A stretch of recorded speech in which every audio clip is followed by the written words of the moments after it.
I want you to think back to any brands that you really love. And one of the best examples that I love to share here is the sunglass brand Goodr. The sunglass brand Goodr, it's Goodr. It's like a sporty, really quirky, fun brand. But if you go to their website, they do an excellent job at creating personality through their brand.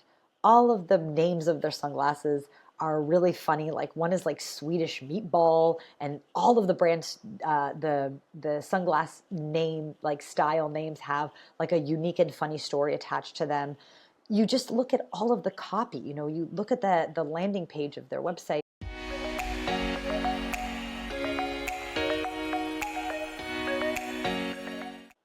Hello, and welcome to this very special Valentine's Day edition of the Scalable Marketing Machine Podcast.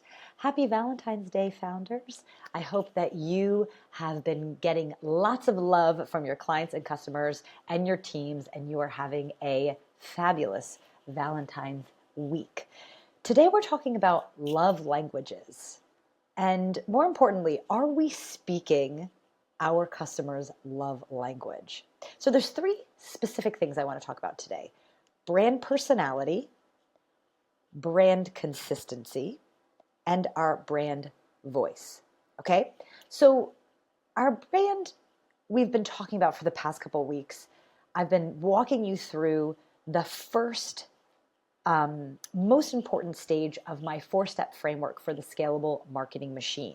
So Scalable Marketing Machine, if you're new to the podcast, the title of this podcast is Scalable Marketing Machine. This is the framework that I've developed over my 15 plus years working as a marketing manager, marketing director, fractional chief marketing officer for growth startups and scale-ups all over the world, from China to Dubai to the UK to Mexico to here in the US. I have built teams and built profitable marketing programs for incredible founders that have made millions of dollars in 1 month, founders that have built billion-dollar businesses. I've learned from some of the best founders in North America, and I have found that this framework that I'm sharing with you each and every week on the podcast truly works in building profitable, scalable marketing programs for businesses. So the 4 steps of the Scalable Marketing Machine: first, we've got our brand communication strategy. Next, we've got our marketing growth strategy. Next, we've got our team. And last but not least, our leadership, the way we show up as leaders and CEOs and how we manage outcomes and not people. So this is what I talk about on the podcast. Today, we're focusing on love language. We're talking about our brand communication strategy. If you've been with me for the past couple of weeks in these first couple episodes of the year, we've been going through all of the very important details of creating a brand communication strategy. This week, I want to talk about, last week we talked about mapping, really making a messaging matrix. So really mapping our core values, connecting our core values to the pain points of our ideal client, and then mapping those pain points to the actual real solutions that we have, making it abundantly clear how we solve problems for our customers, for our clients.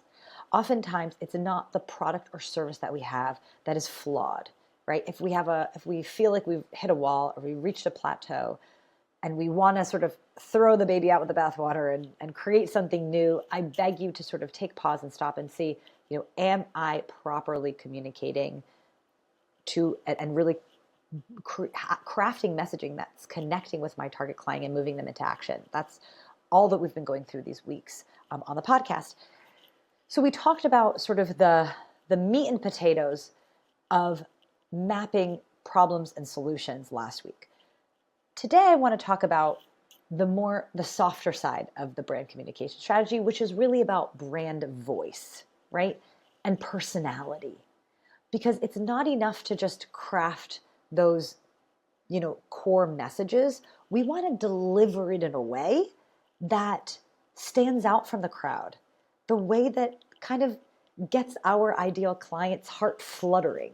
Okay, so I want you to think back to any brands that you really love. And one of the best examples that I love to share here is the sunglass brand Goodr. The sunglass brand Goodr, it's Goodr.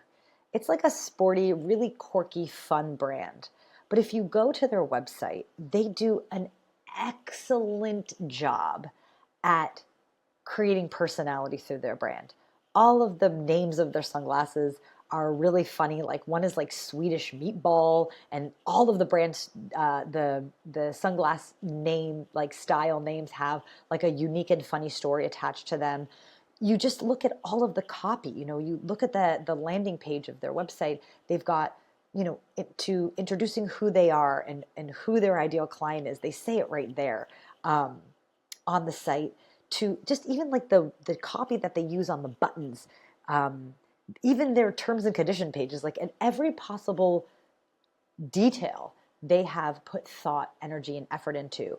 And when you create a brand, when you execute like the copy and the imagery in a way that's sort of unified around your brand, creating a distinct personality, that's sort of the extra piece of brand that really actually creates community and creates raving fans that make people just fall in love with your brand, right? And so I don't want you to think that you have to have a brand like Goodr, right? Goodr is just a very obvious example, because you go to their website or their social media and you're just going to just be blasted with how vibrant their brand is. Like, you cannot ignore it.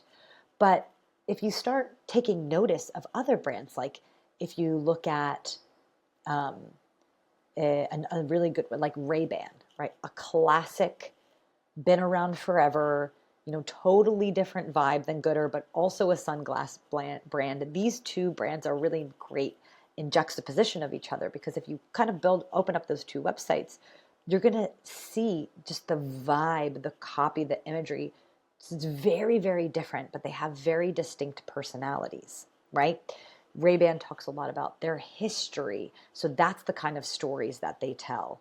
And as I mentioned in the last episode of the podcast, storytelling, kind of being able to bring forth your brand values and showcase how you solve problems through storytelling is incredibly powerful for connecting with your customers and moving them into action and really being memorable, right? We really remember stories. So how do we begin to kind of understand our brand personality? So I first want to give you a resource. So if you are like you're picking up what I'm putting down and you're like, I want my brand to have more personality, a really, really great book to read is Ann Handley's book called Everybody Writes.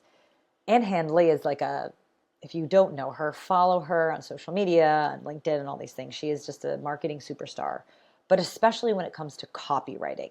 And her book, Everybody Writes, it's a thick mama, chunky, thick steak of a book. But each chapter is like a little vignette. So you can kind of open up to a specific chapter, get some real good juice out of that chapter, like a little lesson that is going to help you improve your copy. And by the way, when I say improve copy, hopefully you have people that are helping you copyright, ideally copywriters, but even anyone in your team that's helping to create copy for websites or to create social media copy. Again, one of my core philosophies, one of my core values as a teacher, as a business owner, is you, the founder, you have to understand enough to give it away.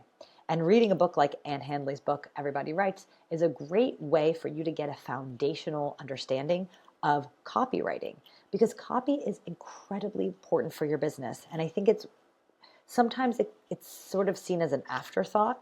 I think as founders, we pay so much attention to like our ads because we're so focused on the money in and the money out and the ROI.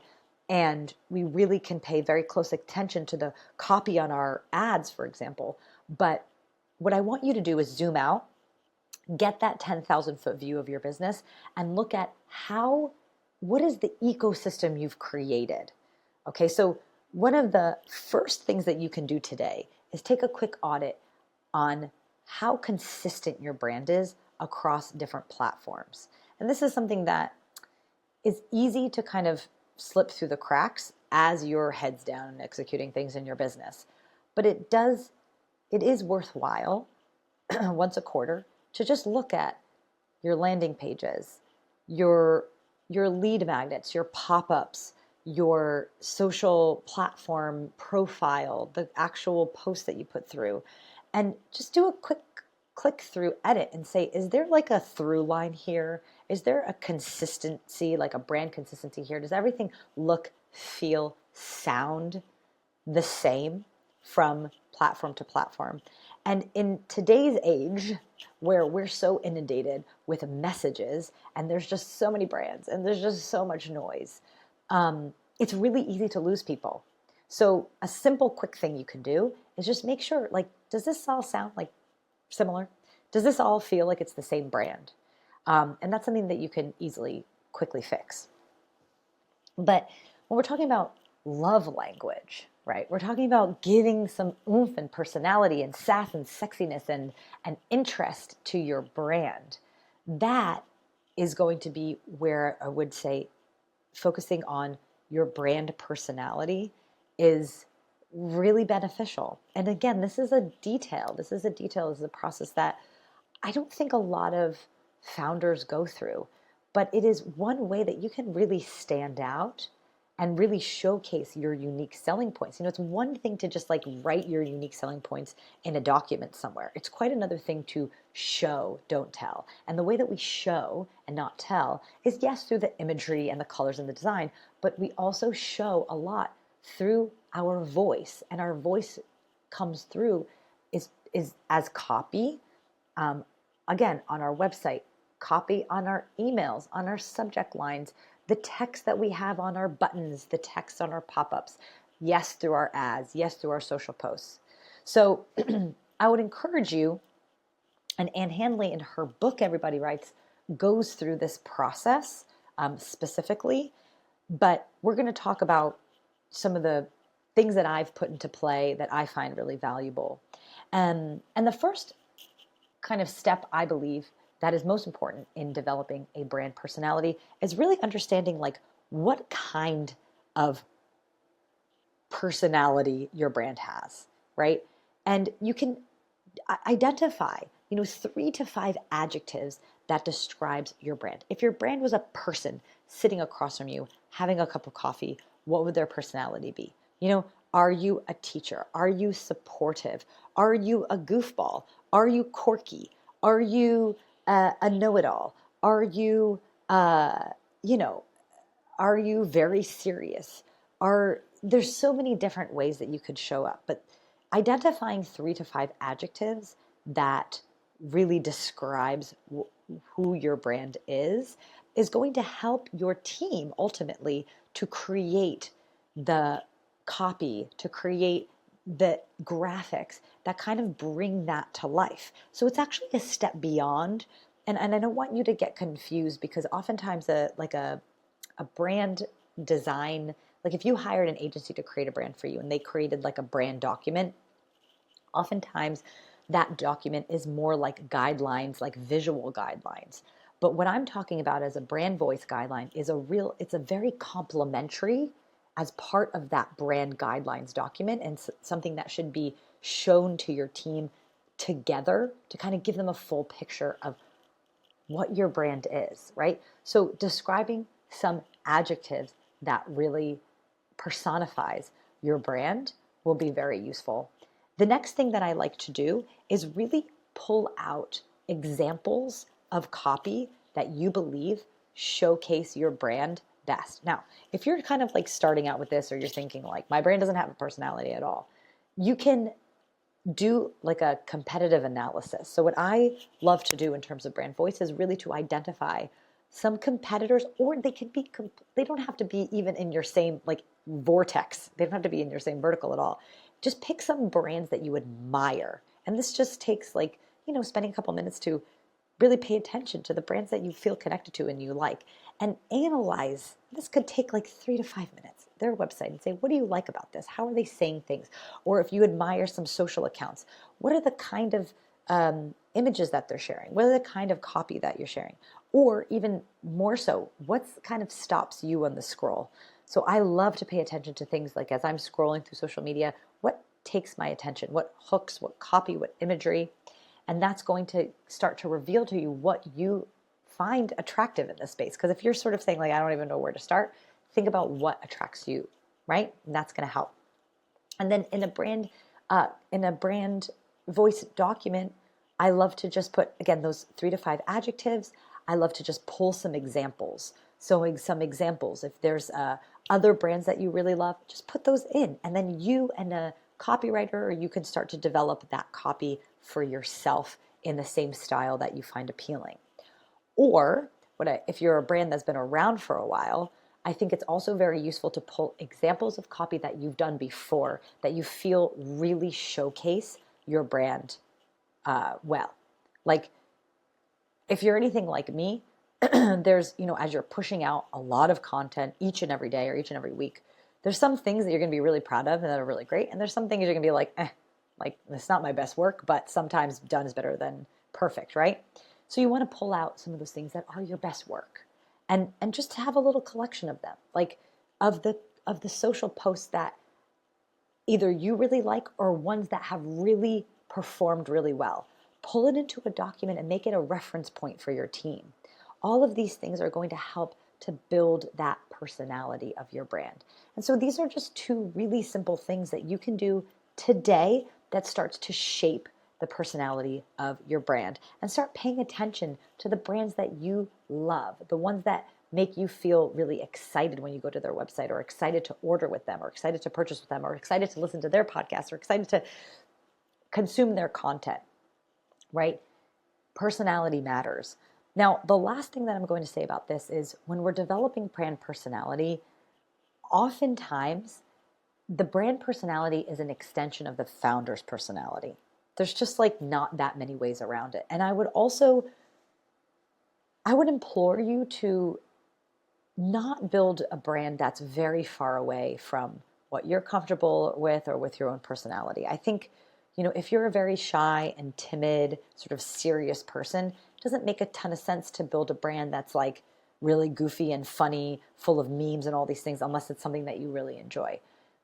Business will feel more easy in general if you go with the flow as opposed to against the flow.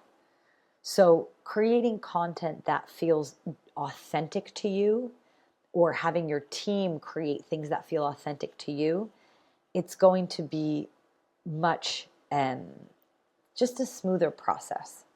So if you are thinking I'm not sure what my own personality is, which mind you is actually something that I think a lot of us have a hard time reflecting on, we can ask our family and friends, can you give 3 to 5 words that describe me? It's actually a very interesting exercise to go through when you kind of see how other people that are close to you, that love you, view you. You often will be able to see yourself through a different lens.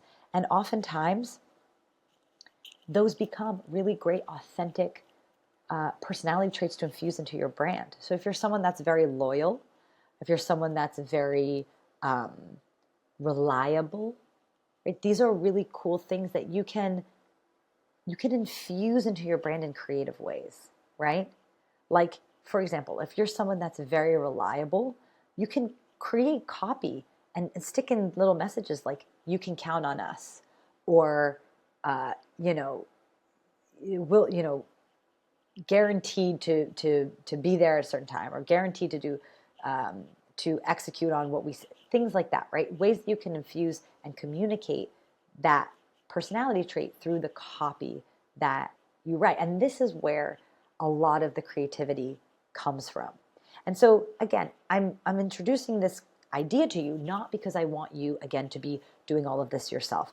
In fact, my biggest hope for you this year is to build a scalable marketing machine, meaning getting yourself out of the weeds and showing up as a true CEO and leader of your business.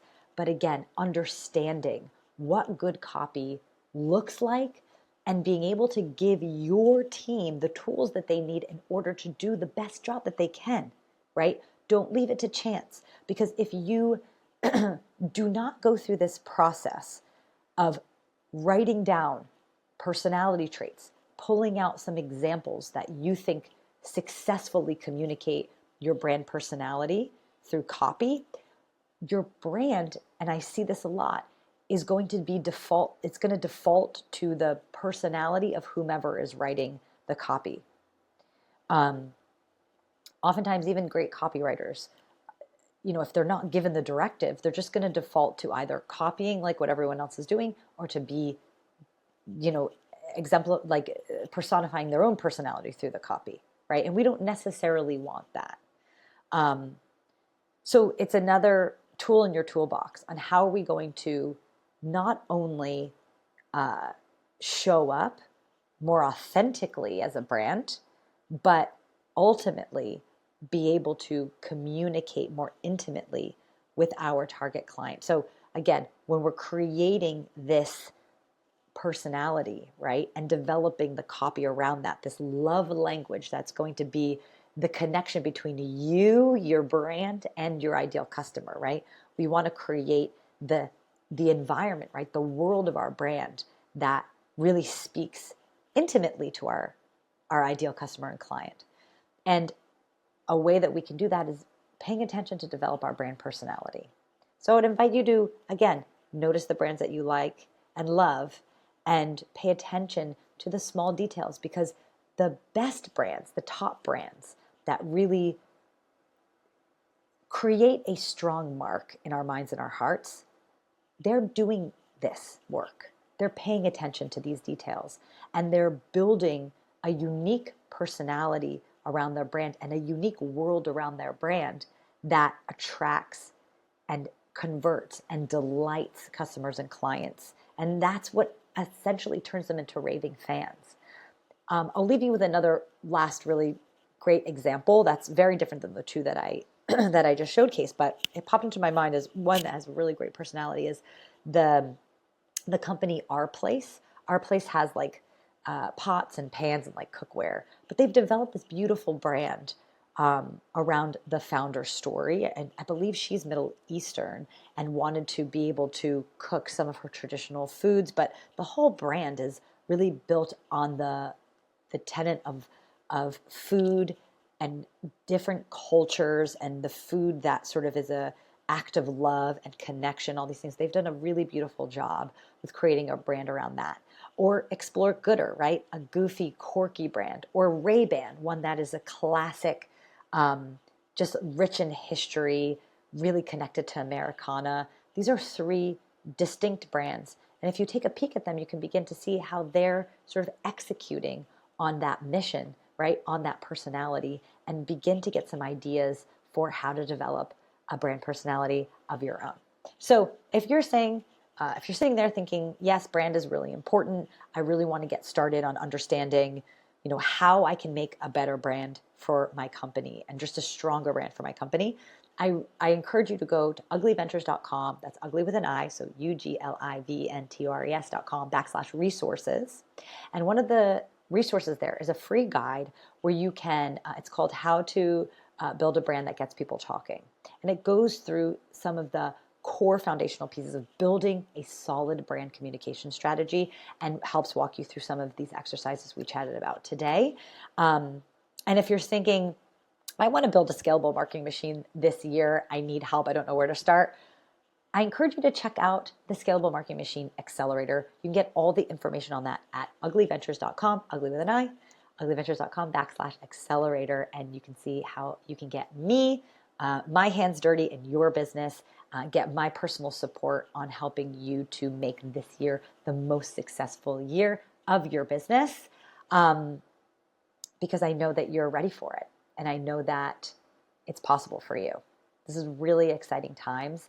And I love that you've been here with me, diligently thinking about your brand. Next week, we're going to continue talking about brand, but more specifically, talking about conversions. How do we actually move people into action and get those conversions, get that revenue into our business, and have the brand be a driver of that? So if you're interested in that, be sure to tune in next week. And I can't wait to see you back here, same time, same place, for the Scalable Marketing Machine podcast. See you then.